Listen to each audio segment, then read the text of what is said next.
ॐ शुक्लांबरधरं विष्णुं शशिवर्णं चतुर्भुजं प्रसन्नवदनं ध्यायेत् सर्वविघ्नोपशान्तये। रामाय रामभद्राय रामचन्द्राय वेधसे रघुनाथाय नाथाय सीतायाः पतये नमः। ॐ रामायण कथाश्रवणाय सर्वेषां स्वागतम्। गतसप्ताहे वयं किं दृष्टवन्तः? विराध नाम राक्षसस्य मरणं दृष्टवन्तः। विराधः नाम यदा रामः सीता लक्ष्मणस्य त्रयः अपि अरण्ये गच्छन्ति स्म, तदा सहसा मीन्स् सडन्ली सहसा कश्चित् राक्षसः आगत्य सीतां हस्ते गृहीत्वा गतवान्। अनन्तरं रामलक्ष्मणौ अपि तम् अनुसृत्य गतवन्तौ। अनन्तरं किम् अभवत्? रामलक्ष्मणौ शरान् अक्षिपन्, रामः शरान् अक्षिपत्। तदा शरपातेनापि तस्य किमपि कापि बाधा न आसीत्। कुतः इति चेत् तस्य वरः आसीत्, ब्रह्मणस्य वरः आसीत्।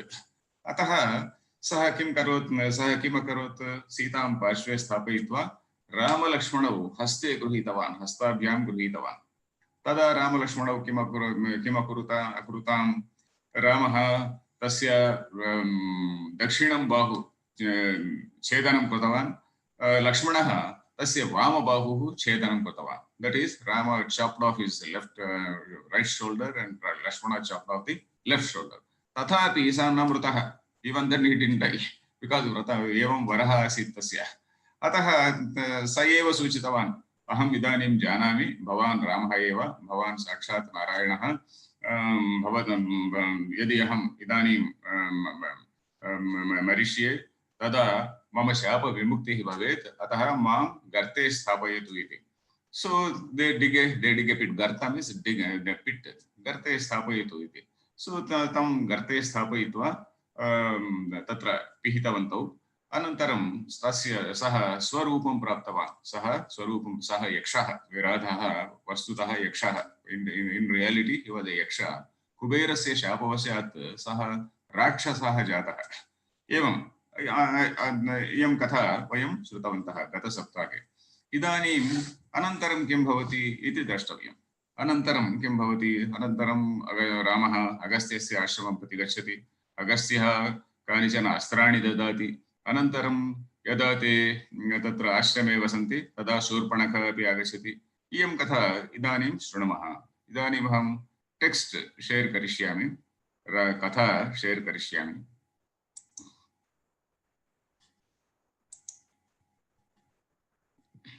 यदा रामः मुनीनाम् आश्रमान् प्रति गच्छति स्म, तदा मुनयः राक्षसानां क्रूरकृत्यान् वदन्ति स्म।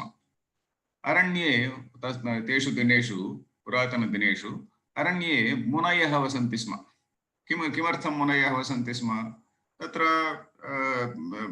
किञ्चित् तपः करणाय अनुकूलं भवति इति, सिम्पल् लिविङ्ग् इति वदामः खलु। एवमेव अरण्ये वासः करणीयः इति ते मुनयः अरण्ये वासं कुर्वन्ति स्म।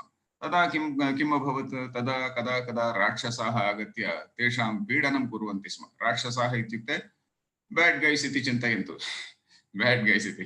ते आगत्य मुनीनां पीडनं कृतवन्तः। पीडनम् इत्युक्ते ताडनं, जनानां पीडनं, हिंसनं वा। ताडनं मीन्स् बीटिङ्ग्। एवमेव मारणं, कदा मारणमपि, किलिङ्ग् आल्सो, एवं कुर्वन्ति स्म। एकदा किम् अभवत्? बहवः मुनयः, अनेके मुनयः आगत्य रामस्य समीपम् आगत्य ते अवदन्, हे राजन्, मुनयः स्वस्य तपसः चतुर्भागं राज्ञे ददति। मुनयः स्वस्य तपसः चतुर्भागम् इत्युक्ते वयं सर्वे सामान्यजनाः किं कुर्मः? वी पे अवर् टैक्स्। वयं सर्वकार इत्युक्ते गवर्नमेंट इति वदन्ति खलु, सर्वकारः इति संस्कृतभाषायां। सर्वकाराय वयं बलिं ददामः। बलि इत्युक्ते टैक्स्, बलि इत्युक्ते नाट् सैक्रिफाइस्। बलि इत्युक्ते संस्कृतभाषायाम् अन्यः अर्थः अपि वर्तते। बलि इत्युक्ते टैक्स् इत्यपि। बलिं ददामः वयं सर्वे अपि। किं ददामः?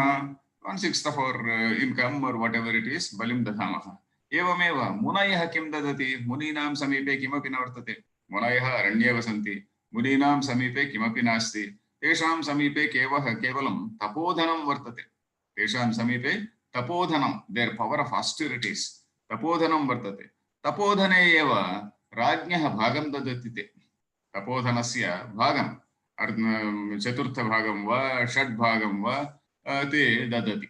एवं धर्मशास्त्रेषु इदमपि लिखितं. धर्मशास्त्रेषु किं लिखितम् इत्युक्ते मुनयः किं ददति राज्ञे इत्युक्ते what do the munis, what do the sages give to the king? The sages give 1/4 or 1/6 of their punyam to the king. So that is the tax they pay, like we pay our taxes. एवं स्वस्य तपसः चतुर्भागम् इत्युक्ते 1/4 राज्ञे ददति. कुत्रचित् ग्रन्थेषु 1/6 इत्यपि वर्तते. अतः मुनीनां रक्षणं राजधर्मः. यदि सर्वकारः टैक्स स्वीकरोति, सर्वकारस्य धर्मः कः? What is the duty of the government? अस्माकं रक्षणं. ते अस्माकं धनं स्वीकुर्वन्ति खलु.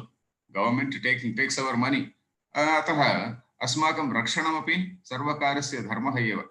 तदेव मुनयः रामं प्रति वदन्ति, वयं तपसः चतुर्भागं राज्ञे दद्मः, अतः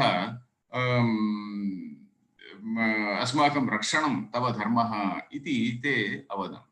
रामः अपि अहं भवद्भ्यः अभयं ददामि. अभयम् इत्युक्ते भयं मास्तु इति. अभयं देवाः अभयमुद्रा इति देवस्य विग्रहं यदि पश्यामः वेङ्कटेश्वरस्य वा अन्यस्य देवस्य वा, तदा अभयमुद्रा इति वदति. अभयम् इत्युक्ते भयं मास्तु, अहं तव रक्षणं करोमि इति. अभयं ददामि, राक्षसान् हनिष्यामि. हनिष्यामि इत्युक्ते I am going to kill them इति प्रतिज्ञाम् अकरोत्. प्रतिज्ञा इत्युक्ते he took a vow, yes, I am going to kill them. अनन्तरं एवं भवति. अनन्तरं साधारणतः पत्न्यः किं कुर्वन्ति, साधारणतः किं कुर्वन्ति स्त्रियः, किञ्चित् भीताः भवन्ति. किमर्थं राक्षसानां सह अस्माकं वैरं? किमर्थं राक्षसानां सह अस्माकं वैरं नास्ति खलु? Where is the enmity with Rakshasas? We have come on beyond the word of your father. Why should you have a fight with the Rakshasas? So that is what Sita wants to say. Anantaram ekante ityukte yada अन्ये जनाः न आसन्. ekante ityukte when they were alone. यदा स्त्रियः किञ्चित् वक्तुम् इच्छन्ति तदा एकान्ते एव वदन्ति, न सर्वेषां पुरतः. यदा पत्नी किञ्चित् सूचनां दातुम् इच्छति अथवा तर्जनं कर्तुम् इच्छति तदा एकान्ते एव करोति.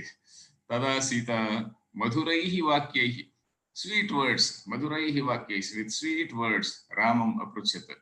आर्यपुत्र, so she spoke very sweetly. आर्यपुत्र इति सम्बोधनं पूर्वकाले राज्ञां कृते सम्बोधनम् आसीत्. आर्यपुत्र, हे आर्यपुत्र इति. वयं राज्ञः वचनस्य अनुसारेण अरण्यम् आगताः. राज्ञः वचनस्य, राज्ञः इत्युक्ते दशरथस्य वचनस्य अनुसारेण, as per his word, अरण्यम् आगताः. वयम् अरण्यं प्रति आगताः. राक्षसैः सह अस्माकं वैरं न दृश्यते. कदापि राक्षसाः अस्माकं राज्यं न आगतवन्तः, वयं कदापि राक्षसानां राज्यं गतवन्तः. अतः राक्षसैः सह अस्माकं वैरः नास्त्येव. There is no enmity between us and the Rakshasas. Why should we unnecessarily fight with the Rakshasas? Bhavan sarvada shastrani dhrutva sharati. Sarvada shastrani dhrutva. You are always carrying weapons. Shastrani dhrutva sharati. Sarvada shastranam dharanena buddhihi kalusha jayate khalu iti. Sarvada shastranam dharanena. यदि अस्माकं समीपे सर्वदा शस्त्राणि सन्ति चेत् अस्माकं बुद्धिः अपि तस्य प्रभावे आगच्छति. किं भवति? ओ कदा शस्त्राणाम् उपयोगं करोमि इति चिन्ता आगच्छति. अत्र अस्मिन् रामायणे, वाल्मीकिरामायणे काचित् कथा अपि वर्तते. Sita tiles a story also here. का कथा इत्युक्ते, एकदा एकः मुनिः तपः, सा कथा अत्र नास्ति, अहं वदिष्यामि. एकदा एकः मुनिः तपः करोति स्म. A Muni was doing some tapas. Tada Indraha tam parikshitum aichhat. Indra wanted to test him. सः किम् अकरोत् मनुष्यरूपेण आगत्य एकं सुन्दरं खड्गं तत्र समीपे स्थापयित्वा अहं पुनः आगत्य स्वीकरिष्यामि, तावत्पर्यन्तं तस्य रक्षणं करोतु इति उक्तवान्. I will come later and take this sword, beautiful sword. Till then you please protect it. तावत् पर्यन्तं तस्य रक्षणं कुर्वन्तु इति मुनेः समीपे तत्र खड्गं दत्वा गतवान्.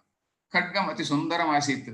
मुनिः अपि तत् स्वीकृत्य ओ वेरी नैस् स्वोर्ड् इति स्वोर्ड् स्वीकृत्य यदा यदा अरण्यं गच्छति स्म कन्दमूलान् आनेतुं munis also they just go out into the forest to get some fruits or roots फलानि च मूलानि च आनेतुं तदा कदा कदा किञ्चिदिव शस्त्रस्य उपयोगं करोति स्म.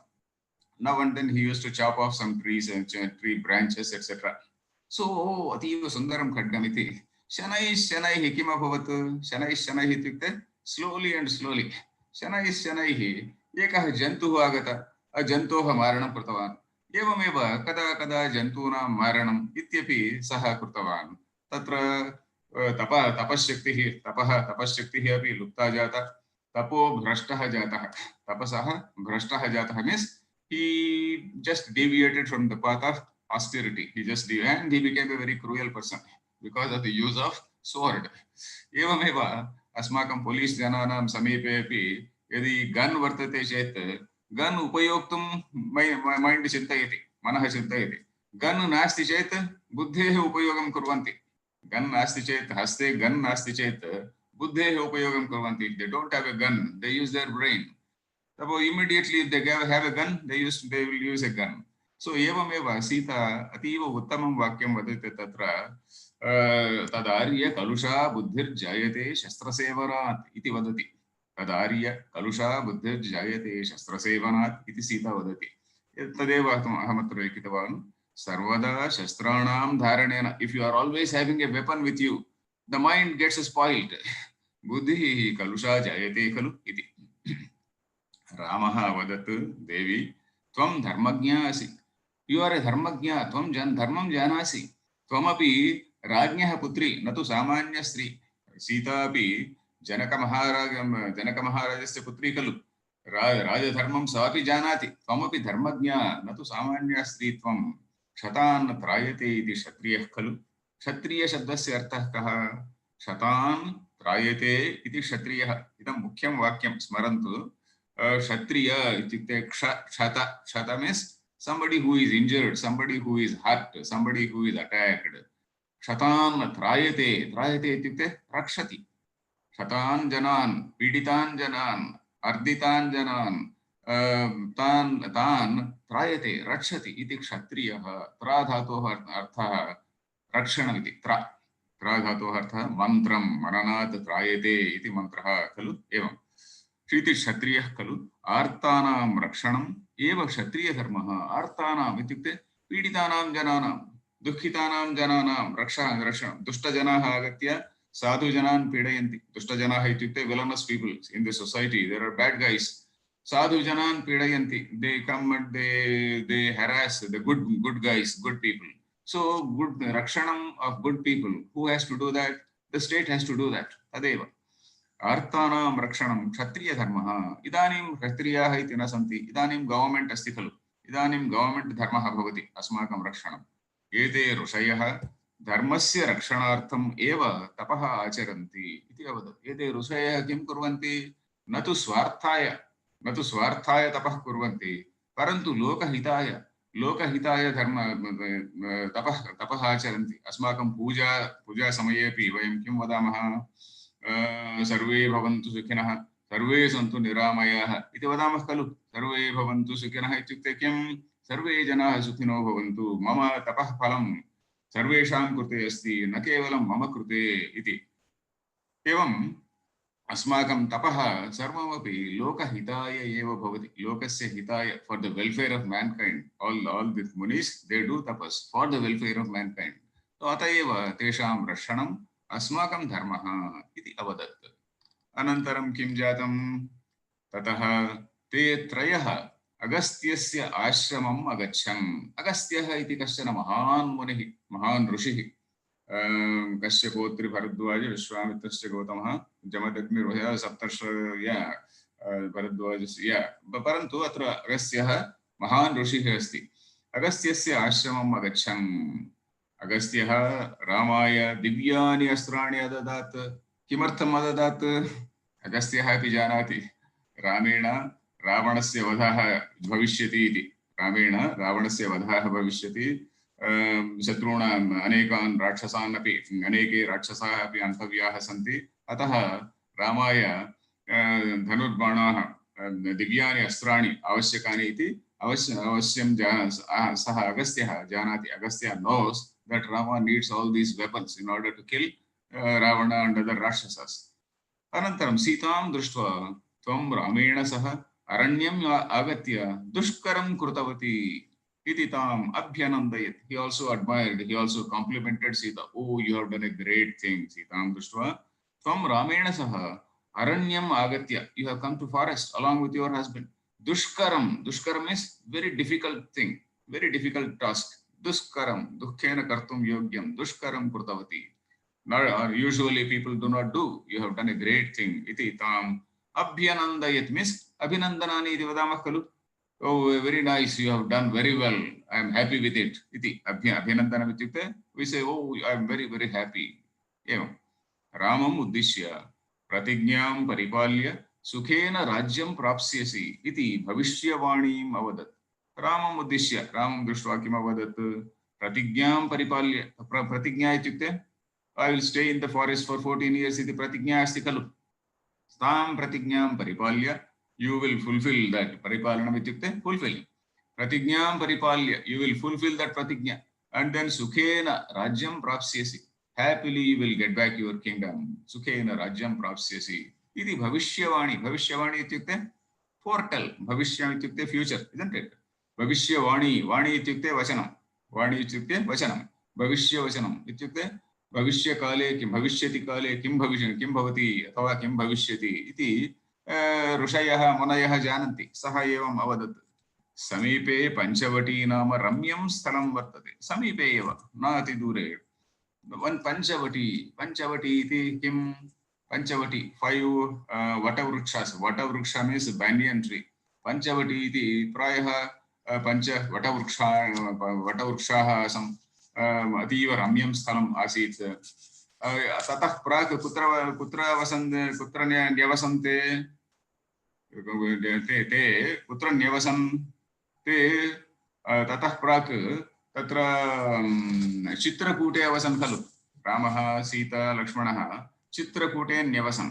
अनन्तरम् इदानीं पञ्चवटी समीपे तत्र अनन्तरं लक्ष्मणः अपि पर्णशालां निर्माति तत्र. एवं समीपे पञ्चवटी नाम रम्यं स्थलं वर्तते. तत्र आश्रमं निर्माय, आश्रमम् इत्युक्ते पर्णशाला cottage. You build a cottage there. वासं कुर्वन्तु इत्यवदत्. So te munehe vachanam prapya Panchavatim prati agachan. So they listened to, they took the word of the saint and went to Panchavati. Then Marga Madhye Jatayuna Saha Tesham Samagamah Jataha. Marga Madhye yada te gachanti sma Panchavati Samipam gachanti sma tada Marga Madhye Jatayuhu iti Mahan Pakshi asit khalu. Mahan Grudraha. गरुडस्य बन्धुः सः.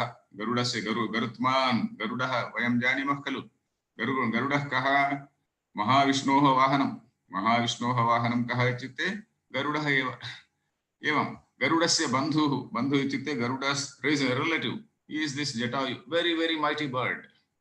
Jatayuna सह तेषां समागमः. समागमः इत्युक्ते meeting. They just met. Jatayuः गरुडस्य बन्धुः. Grudranam Raja. Grudra ityukte that is what is it? What do we say? Grudra is what do we say? Yeah, that what is that bird? Eagle. Sorry, eagle iti shabdah maya vismurtah. Grudranam Raja. Eagle, king of eagles. Eagles. Bhima Parakrama. Bhima ityukte Bhayankarah Parakrama. Bhima Parakrama. Tasya Parakramam društva sarve janaha bhitaha bhavanti. Evam Bhima Parakramaha. Tam društva Rakshasaha iti te achintayan. Prathamam tam društva durat društva te kim achintayan? ओ वयं राक्षसः कश्चित् आगतवान् इति ते अचिन्तयन्। परन्तु जटायुः रामम् अवदत्। जटायुः मधुरैः वाक्यैः अवदत्, हे वत्स। वत्स means oh my dear boy इति। वत्स वत्स शब्दस्य अर्थः चैल्ड् इति। वत्सः इत्युक्ते गोः वर्तते, गोः वत्सः, वत्सः इत्युक्ते काफ्, वत्स इत्युक्ते बॉय इत्यपि। हे वत्स means oh my dear boy इति। हे वत्स, अहं तव पितुः मित्रं, तव पितुः मित्रम्, I am a friend of your father. तव हितैषी अहम्, I am your well wisher. हितम् इच्छति, हितैषी हितम् इच्छति। हितम् इत्युक्ते अस्माकं श्रेयः इच्छति, अस्माकं श्रेयः य इच्छति सः हितैषी। अस्माकं गुरवः सन्ति भवन्ति, अस्माकं के अस्माकं हितैषिणः इत्युक्ते first of all अस्माकं हितैषिणः our own parents are our well wishers, they are the best well wishers. अस्माकं हितैषिणः अस्माकं पेरेंट्स् एव। एवमेव अस्माकं एल्डर्स् भवन्ति खलु, ते सर्वे अपि हितैषिणः। एवमेव अस्माकं मित्राणि भवन्ति, ते अपि अस्माकं हितैषिणः। अतः एवं अस्माकं प्रपञ्चे अनेके जनाः अस्माकं हितैषिणः भवन्ति। तव हितैषी अहम्, अरण्ये तव सहायः भविष्यामि। सहायः इत्युक्ते फ्रेंड, सहायः इत्युक्ते युवर् असोसिएट्, युवर् सखा। संस्कृतभाषायां सखा इति वदामः खलु। अरण्ये तव सखा भविष्यामि इति।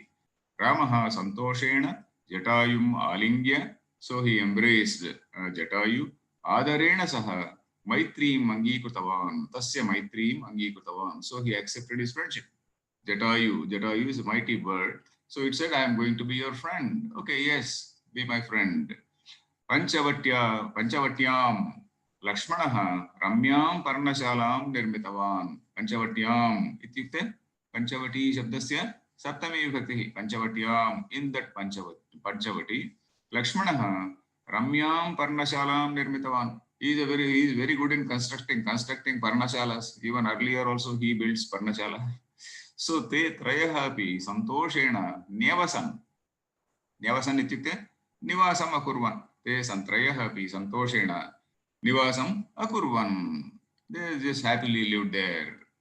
एकस्मिन् प्रभाते, one fine morning or maybe unfine morning, एकस्मिन् प्रभाते रामः पर्णशालायाम् आसीनः आसीत्। पर्णशालायाम् इति न, पर्णशालायाः पुरतः अन्ये पुरुषाः अपि आसन्। तैः सह भाषणं कुर्वन् सः रामः तत्र आसीनः आसीत्। आसीनः means he was seated there. तदा शूर्पणखा नाम राक्षसी, इदानीम् अस्माकं शूर्पणखा आगच्छति। शूर्पणखा नाम राक्षसी अरण्ये भ्रमन्ति, यदृच्छया तत्र आगता। शूर्पणखा इति राक्षसी अस्ति। शूर्पणखा इति शब्दस्य अर्थः कः? शूर्पकर्णः इति जानन्ति खलु। शूर्पकर्णः गजाननः। शूर्पकर्णः शब्दस्य अर्थः कः? शूर्पः, शूर्प इव कर्णौ यस्य सः शूर्पकर्णः। शूर्प इत्युक्ते आङ्ग्लभाषायां विन्नो इति वदन्ति, तेलुगुभाषायां चेट इति वदामः। तेलुगुभाषायां चेट, संस्कृत इंग्लिश भाषायां विन्नो इति शब्दः वर्तते खलु। एवं शूर्पः इत्युक्ते चेट। सो शूर्प इव कर्णौ यस्य सः, गजस्य कर्णः। गजाननः इत्युक्ते विनायकः गजाननः खलु। गजस्य कर्णौ कथं भवतः? शूर्प इव भवतः। अत्र शूर्प इव नखाः सन्ति इति शूर्पनख। नख इत्युक्ते नेल्स्। शूर्प इव नखाः अतीव दुर्लक्षणम् इति वदन्ति सामुद्रिकशास्त्रे। अतीव दुर्लक्षणं सामुद्रिकशास्त्रमिति शास्त्रं वर्तते। तस्मिन् शास्त्रे नखाः कथं भवितव्याः, एवमेव अस्माकं ग्रीवा कथं भवितव्या, अस्माकं मुखं कथं भवितव्यम्, अस्माकं फिंगर्स कथं भवितव्याः, एवं सर्वमपि तत्र लिखितं भवति। उत्तमलक्षणानि कानि, अधमलक्षणानि कानि इति तत्र पश्यामः। एवं शूर्पणखा नखाः शूर्पाः इव, शूर्प इव नखाः सन्ति चेत् तत् दुर्लक्षणमेव। शूर्पणखा नाम राक्षसी अरण्ये भ्रमन्ति। अरण्ये सा भ्रमन्ति। भ्रमन्ति means she was just wandered, she was just wandering. यदृच्छया, यदृच्छया means just incidentally, not by plan. यदृच्छया, यदृच्छा इत्युक्ते just by coincidence, just by coincidence तत्र आगता। शूर्पः इव तस्याः नखाः। प्रायः शूर्पः आनीतः चेत् वरं भविष्यत्, अहं न आनीतवान् शूर्पः शूर्प I didn't bring a शूर्प. शूर्प इव तस्याः नखाः इति, तस्याः नाम शूर्पणखा आसीत्. सा रामम् अपश्यत्, सा रामम् अपश्यत्. रामः अतीव सुन्दरः, रामः आजानुबाहुः, very tall person and very long shoulders. Ajanubahu means bahu, bahu ityukte janu paryantam bahu yasya, saha ajanubahu iti. That means very long hands, very long hands, and then very broad shoulders. Simhasya uraha iva tasya uraha, simhasya uraha, ura ityukte chest, very prominent chest. Simhasya uraha katham bhavati? Simhasya, simha, vayam simham drishtavantah. सिंहस्य उरः, उरः इत्युक्ते chest कथं भवति? Very prominent chest भवति। एवं सिंहस्य उरः इव, यदि chest अन्तः एव वर्तते, किम् आङ्ग्लभाषायां किं वदन्ति? आङ्ग्लभाषायां पिजन ब्रेस्टेड इति वदन्ति। चेस्ट अन्तः एव वर्तते चेत्, चेस्ट अतीव बहिः आगच्छति चेत् सिंहोरस्कः इति वदन्ति। सिंहस्य उरः इव तस्य उरः। अत्यन्तं प्रियदर्शनः, प्रियदर्शनः इत्युक्ते द्रष्टुम् अत्यन्तं, यदि तस्य दर्शने अतीव प्रीतिः भवति, अतीव प्रियं वर्तते, अतीव प्रीतिः भवति इति प्रियदर्शनः। very happy, we feel very happy looking at him. That means he is so handsome. तं दृष्ट्वा राक्षसी कामबाणेन पीडिता अभवत्। तं दृष्ट्वा राक्षसी किं तस्य किम् अभवत्? तस्याः कामबाणेन पीडिता, कामबाणेन, मन्मथबाणेन, मन्मथस्य समीपे बाणाः सन्ति खलु, मन्मथबाणैः पीडिता इत्युक्ते मदनातुरा भविष्यत्. she became, what can we say, she was possessed with desire. She wanted to have him as her husband. तां दृष्ट्वा राक्षसी कामबाणेन पीडिता अभवत्। रामं समीप्य अवदत्, she came near Rama and then said, अहं रावणस्य भगिनी, I am the sister of Ravana. भगिनी, भगिनी शब्दस्य अनुजा वा अग्रजा वा इति न उक्तं। भगिनी इत्युक्ते simply sister, whether she is elder sister or younger sister, we don't know. अग्रजा इत्युक्ते elder sister, अनुजा इत्युक्ते younger sister. Simply भगिनी इत्युक्ते स्वसा इति शब्दः वर्तते खलु, sister इति शब्दः वर्तते खलु। अतः प्रायः रावणस्य अग्रजा स्यात्, we do not know, because she goes and scolds Ravana later. Of course, Anuja api garjitum shaknoti, ninditum shaknoti. Even younger sisters, they can also scold brothers, but we do not know. But she is a old woman. Ravanasya bhagini, Shakti sampanna, very mighty woman, Shakti sampanna, Kamarupini, yad rupam aham dhartum ichchami, tat rupam aham dhartum shaknomi. Kamarupini, यथेच्छं, यदि अहं सिंहरूपेण आगन्तव्यं, सिंहरूपेण आगमिष्यामि, मनुष्यरूपेण आगन्तव्यं, मनुष्यरूपेण आगमिष्यामि, सुन्दरी रूपेण आगन्तव्यं, सुन्दरी भूत्वा आगमिष्यामि। एवं कामरूपिणी। रावणः राक्षसानां प्रभुः, रावणः अतीव शक्तिशाली, राक्षसानां प्रभुः, महान् शक्तिशाली। प्रखण्डवीरौ, प्रखण्ड इत्युक्ते महान्तौ वीरौ, महाप्रखण्डवीरौ। खरदूषणौ मम भ्रातरौ, खरदूषण अपि मम भ्रातरौ, भ्रातरौ इत्युक्ते ब्रदर्स, भ्राता ब्रदर, cognate words, भ्राता ब्रदर, पिता पितृ, all these things, father, they are all cognate words. भ्रातरौ। अहं तव अनुरूपा भार्या, अनुरूपा इत्युक्ते very appropriate, very suitable. Anurupa ityukte suitable. Yatha bhavan sundarah purusheshu एवमेव अहमपि सुन्दरी इति अर्थः। अनुरूप इत्युक्ते भवान् त्वमपि सुन्दरः, अहमपि सुन्दरी इति। परन्तु सा वस्तुतः इत्युक्ते इन् रियालिटी, वस्तुतः शूर्पणखा अतीव विकृता आसीत्। सीतां दृष्ट्वा अवदत्, सा सीतां दृष्ट्वा अवदत्, इयं नारी विकृता, oh this Sita is so ugly. Vikruta, Sita is so ugly. Virupa, not at all another word for ugly. Vikruta, Virupa, not at all well formed. Aham ida enam khadayishyami. Okay, what to do with that lady? I will finish her off. Aham enam खादयिष्यामि, अहं सीतां भक्षयिष्यामि, अनन्तरम् आवां सुखेन सर्वत्र विहराव इति। अनन्तरं सीतायाः खादनानन्तरं वयं सुखेन विहरामः। I will first finish her off, then we will happily move इति। अत्र किं पश्यामः वयं? शूर्पणखायाः कामं पश्यामः। पंडिताः किं वदन्ति इत्युक्ते रामायणे कामस्य विश्लेषणं कृतम् इति। रामायण एनालैजस् काम। काम इत्युक्ते स्त्री पुरुषयोर्मध्ये कीदृशः सम्बन्धः भवितव्यः इति धर्मशास्त्रं निर्दिशति। धर्मशास्त्रं दट् इस् एथिक्स्। धर्मशास्त्र इत्युक्ते आङ्ग्लभाषायाम् एथिक्स् इति वदामः खलु। अवर् मोरल् कोड् इति वदन्ति। मोरल् कोड् किं किं किं वदति? स्त्री पुरुषयोर्मध्ये the relationship between a man and a woman, how should it be? How should it be इत्युक्ते धर्मस्य अनुसारेण एव भवितव्यम् इति। धर्मस्य अनुसारेण यदि विवाहः कृतः चेत् विवाहितायाः भार्यया सह सम्बन्धः भवतु, विवाहितस्य पुरुषेण सह सम्बन्धः भवतु, न अन्यैः सह। Only when you get married to somebody, with them our relationship has to be there, not with anybody else. So परन्तु अत्र सा तस्याः परिस्थितिः का? शूर्पणखायाः यः कश्चित् दृश्यते, कमान् आगच्छतु इति वदति। यः कश्चित् सुन्दरः दृश्यते, मया सह आगच्छतु, आगच्छ इति वदति। एवं अयं कामः अत्र धर्मस्य अनुसारेण न भवति। धर्मस्य अनुसारेण नास्ति, धर्मविरुद्धः कामः अत्र दृश्यते। तदेव अत्र द्रष्टव्यं। धर्मविरुद्धः कामः, धर्मानुसारी कामः, धर्मानुसारी कामः। एवं अत्र रामायणे विश्लेषणं सर्वत्रापि भवति। बालकाण्डे अपि अनेके कथाः सन्ति। In Balakanda also there are many small stories which tell about the man-woman relationship. एवं रामः वदतु, अहं तु भार्या सहितः, I am having a wife, भार्या सहितः, I have got a wife. मम अनुजः एकाकी वर्तते, my brother, you see, he is alone. अत्र रामः अपि पश्यति,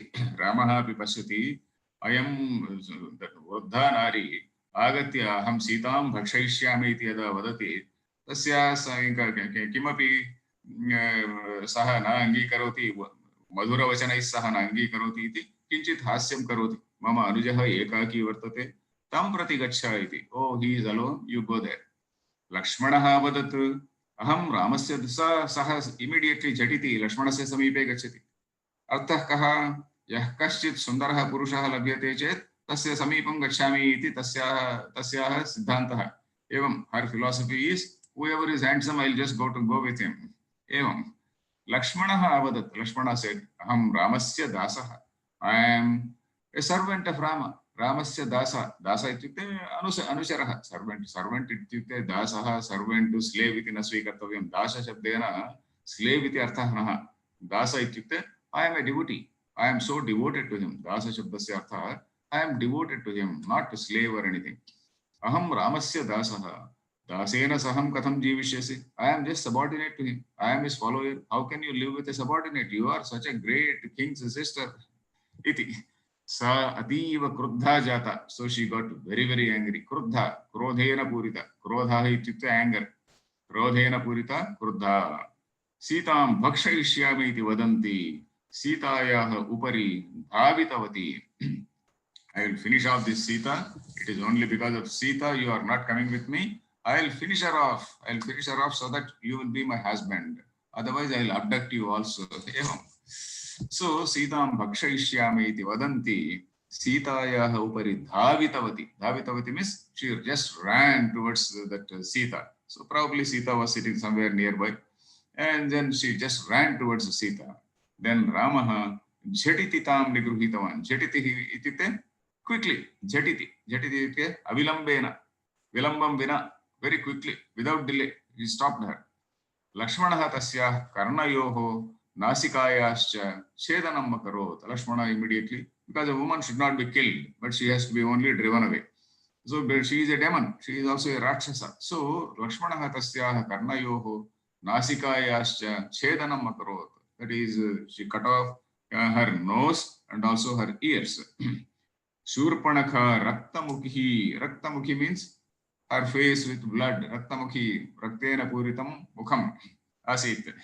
Raktamukhi, Uchchaihi Garjanti. Oh, she knew the strength of Rama and Lakshmana. So Uchchaihi Garjanti, Aranyam Prati Dhavitavati. She just ran into the forest. Evam. Atra Karnayoho Nasikayascha Chetanam Katham Kimartham Kutam Ityukte सा न हन्तव्या इति शूर्पणखा स्त्री इति कृत्वा पुरापि ताटकायाः हननसमयेपि रामः वदति ताटकायाः वदनसमये अपि रामः किं वदति अहं तस्याः नासिकाछेदनं करिष्यामि कर्णयोः छेदनं करिष्यामि इति रामः वदति परन्तु ताटकी किं करोति ताटका तेषाम् उपरि आगत्य तेषां हन्तुं उपरि यथा आगन्तुम् इच्छति तदा रामः बाणं विसृजति अत्र एवं नास्ति अत्र त्वमेव मम भर्ता इति सा आगतवती खलु अतः तस्याः नासिकायाः कर्णयोः छेदनं कृत्वा तां प्रेषितवन्तः सा गर्जन्ति वेरी रोरिंग शी just kept roaring अरण्यं प्रति धावितवती she went Rama checked her instantly Lakshmana cut off her nose and ears with a bloody face, Shurpanaka ran towards the jungle, roaring aloud, roaring. Oh, Kharadusanayoho vadhaha. Anantaram Kharadushanau iti tasyaha bhratarau stah khalu. Kharadushana. Ravanaha api tasya bhrata. Parantu Ravanaha dure vasati. Ravanaha samipe navasati. Ravanaha ati dure vasati. Lankayam vasati. अत्र समीपे एव जनस्थाने एव खरदूषणौ निवसतः खरदूषणौ कुत्र निवसतः अत्र जनस्थाने एव दण्डकारण्ये एव पञ्चवट्याः समीपे एव निवसतः स्म पञ्चवटी अपि दण्डकारण्यस्य भागः एव जनस्थान इति अपि अन्यः नाम अन्यत् नाम शूर्पणखायाः भ्रातरौ खरदूषणौ अपि जनस्थाने एव निवसतः स्म जनस्थाने एव जनस्थान इति दण्डकारण्यस्य नामान्तरम् इत्युक्ते another name for Dandakaranya Shurpanakha रुदन्ति means crying रुदन् इति पुंलिङ्गशब्दः रुदन्ति इति स्त्रीलिङ्गः शूर्पणखा रुदन्ति खरं समीप्य करस्य समीपं गत्वा सर्वम् उक्तवती ओ एतौ भ्रातरौ अत्र आगतौ ते अतीव बलवन्तौ तेषां समीपे अतीव सुन्दरी नारी वर्तते तौ मम नासिकायाः कर्णयोः कर्तनं कृतवन्तौ इति सर्वमपि उक्तवती खरः क्रुद्धः अभवत् क्रुद्धः इत्युक्ते एङ्ग्री शूर्पणखा क्रुद्धा अभवत् क्रुद्धः इति पुंलिङ्गशब्दः क्रुद्धः इति स्त्रीलिङ्गशब्दः क्रुद्धः अभवत् रामं हन्तुं बलिष्ठान् राक्षसान् अप्रेषत अप्रेषत means प्रेषितवान् he sent very strong rakshasas to kill Ramam hantum युद्धे ते सर्वे अपि रामेण निहताः but then they were all killed by Rama then खरः स्वयमेव सेनां गृहीत्वा पञ्चवटीं प्रति प्रस्थितः he himself took the army and then moved towards Panchavati. Aham idanim Ramam hanishyami. I will now kill this Rama. And tvam tasya ushnam rudhiram pasyasi. So see, Shurpanaka vadati tasya samipam gatva tvam Rama Lakshmana hananam karotu tayoho aham tayoho Ushnam Rudhiram Patumichyami. I want to drink their hot blood. So that is what Shurpanaka says. I want to drink their hot blood. Ata eva Karaha vadati. Ahamidanim Ramam Hanishyami. Tvam tasya Ushnam Rudhiram. Ushnam Rudhiram means hot blood. Ushna ityukte hot. Sheetalam ityukte cold. Ushnam Sheetalam. Ushnam Rudhiram. Rudhiram ityukte Raktam. You will drink his hot blood or warm blood, let us say. इति शूर्पणखाम् अवदत् 14,000 संख्याकाः राक्षसाः तेन सह गच्छन् 14,000 इत्युक्ते 14,000 संख्याकाः राक्षसाः so राक्षसास् numbering 14,000 तेन सह इत्युक्ते रामेण सह अगच्छन् अनुजः दूषणः सेनानी त्रिशिरसः च गतवन्तौ खरस्य अनुजः अनुज इत्युक्ते यंगर ब्रदर तस्य नाम दूषणः तस्य सेनानी त्रिशिरसः इति त्रिशिरसः इति त्रयः शिरांसि तस्य सन्ति त्रयः शिरांसि तस्य सन्ति इति त्रिशिरसः he is a rakshasa having 3 heads त्रिशिरसश्च गतवन्तौ रथान् आरुह्य ते सर्वे पंचवटीम् अगच्छन् they also had chariots they all got onto chariots and then they all went to Panchavati. Then Rama Lakshmana Tan Apasyatam Rama Lakshmana they saw them. Rama Lakshmanam avadat Tvam Sitayah Rakshanam Kuru. Then Rama tells Tvam Sitayah Rakshanam Kuru. Eka guha asit tatra samipe eva eka guha asit Ramah kim vadati Sitam prati Tvam guhayam eva tishta Lakshmanah तस्य गुहायाः द्वारि स्थित्वा तव रक्षणं करिष्यति इति. So what happens is there is a cave there. So Rama asks her to move into the cave, and then Lakshmana stands at the cave, at the door of the cave. गुहस्य द्वारि स्थित्वा सीतायाः रक्षणं कुरु. अहं राक्षसैः सह युद्धं करिष्यामि इति रामः वदति. I will fight with the Rakshasas. You protect Sita इति. अहं राक्षसैः सह योद्धुमिच्छामि I want to fight these राक्षसास् इत्युक्त्वा सः कवचं धृतवान्. कवचम् इत्युक्ते कवचं बॉडी आर्मर् इति. पूर्वस्मिन् काले योद्धॄणां कवचधारणम् आसीत्. किमर्थम् इत्युक्ते बाणाः आगच्छन्ति खलु. बाणाः आगच्छति चेत् कवचस्य उपरि पतित्वा भूमौ पतन्ति एवं. कवचं धृतवान् धनुर्बाणान् स्वीकृत्य क्रुद्धः रुद्रः इव तिष्ठत्. रुद्रः इव रुद्र इत्युक्ते शिवः महान् योद्धा खलु. शिवः अपि महान् योद्धा महान् शक्तिशाली. रुद्रः इव तिष्ठत्. रामायणे बहुवारं रामस्य तुलना रुद्रेण सह भवति. इफ यू रीड रामायण रामस्य तुलना रुद्रेण सह भवति. Rama is always compared to Rudra when he is in the battlefield by Valmiki. Valmiki compares like that. So he took bow and arrows and stood like ferocious Rudra. Idanim continue karaniyam va idanim pancha chatvarimshat nimeshaha bhavan. 45 minutes are over. We will continue in the next class.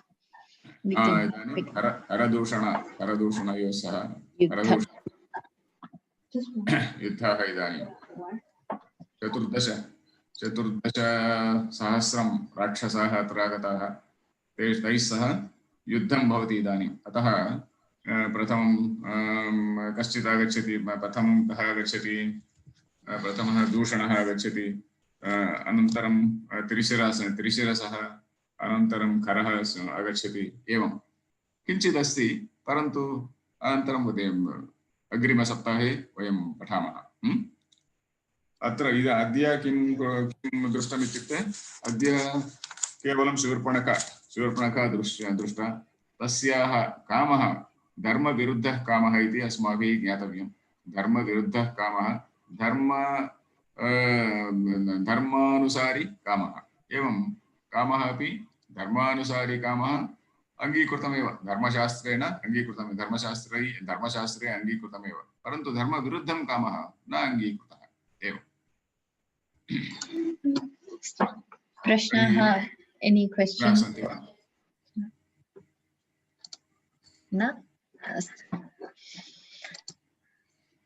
Okay, so no questions. Prashnaah na. So Shanti mantram kritva